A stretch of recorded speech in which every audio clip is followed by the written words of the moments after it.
That's small for you.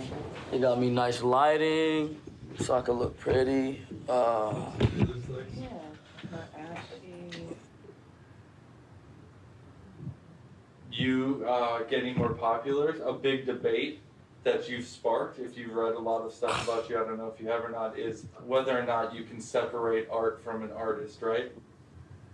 In my situation, they definitely should pay attention to what I am as a person rather than a character.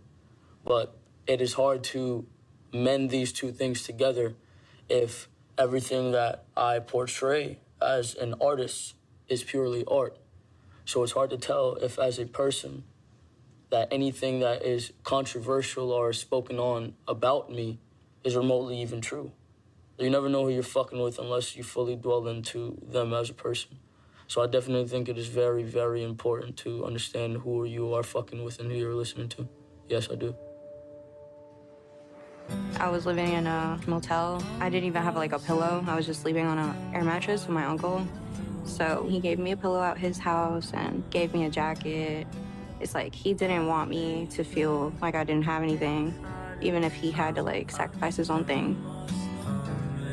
I was like, yo, do you like sleeping alone? She said, no. I said, neither do I. I said, I know that you stay in a motel. So how about I go back to the motel with you and I'll sleep in the lobby? She said, are you serious? Would you do that for me? I said, yeah. Hollywood motels, hell, I think I'm just obsessed with you.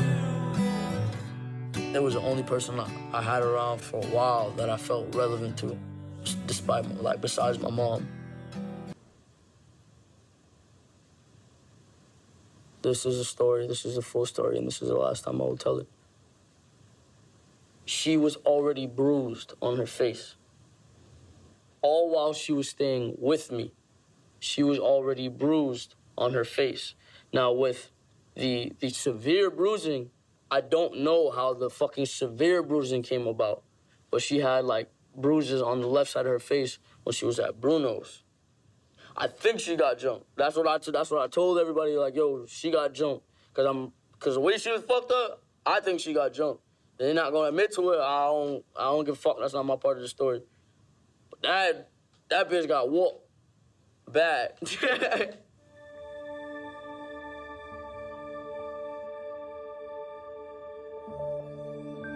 Jesse was like, no, Mom, it's not true. And a part of me, you know, took that and ran with it. What do you think now?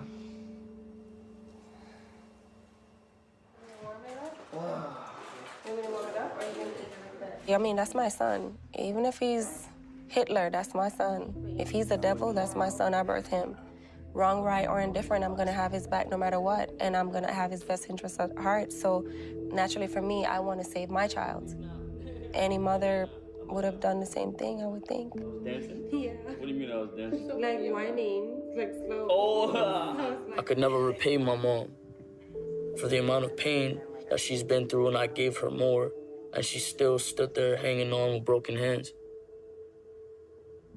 I could never repay her for that. I am forever in her debt, and I do everything that I still do now for my fans and for my mother.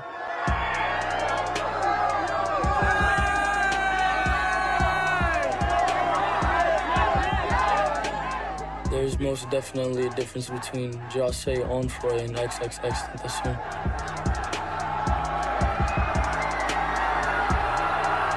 Nobody cared about Jose Onfroy. Jose Onfroy was very meek. Jose Onfroy was weak. You're leaving now. Now. Everybody go. You take everybody out the door now. Nobody gave a fuck about me as an individual. Nobody gave a fuck about how I felt. Now my opinion is respected, and every move I make is recorded and calculated. Nobody cared about Jose Onfroy until he took on the persona as XXX.